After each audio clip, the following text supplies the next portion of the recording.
I will start with Ms.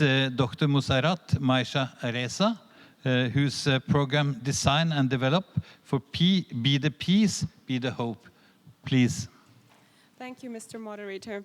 I was born in Bangladesh and was raised in Singapore since the age of 4.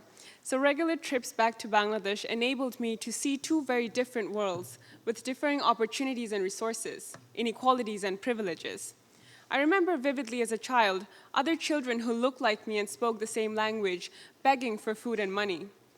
And this is when I realized that phrases like gender equality or quality education, or even access to healthcare, which were basic rights for me, were unreachable for them. And I cared because I was aware.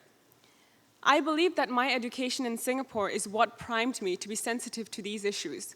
We not only provide a world-class education, but are also taught civics and moral education, which aims to impart good moral values and character.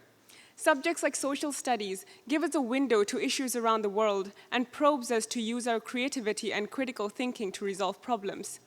I've always enjoyed community involvement programs that brings children to nursing homes, orphanages, and underprivileged environments, because it inculcates in us the value of social cohesion and civic responsibility. So I believe that globally, we need to implement the model of experiential learning so that our children can develop empathy and education can become a tool to raise awareness of our responsibilities to our communities. It is this very model that encouraged me to turn my privilege into a platform for action. I was inspired to go back to my roots and work with a school in Bhotmari, my ancestral village in northern Bangladesh. It is there where I was very fascinated by the role of local leaders who engaged in door-to-door discussions to facilitate 40% enrollment of girls in the school. That is a significant cultural barrier that they broke down because they understood the value of educating girls. UNICEF reports show that 65% of girls in Bangladesh are married under the age of 18, severely hindering their education.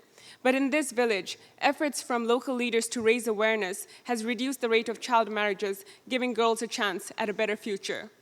So this shows us the power of influence that local leaders have in their communities, and governments need to tap on this.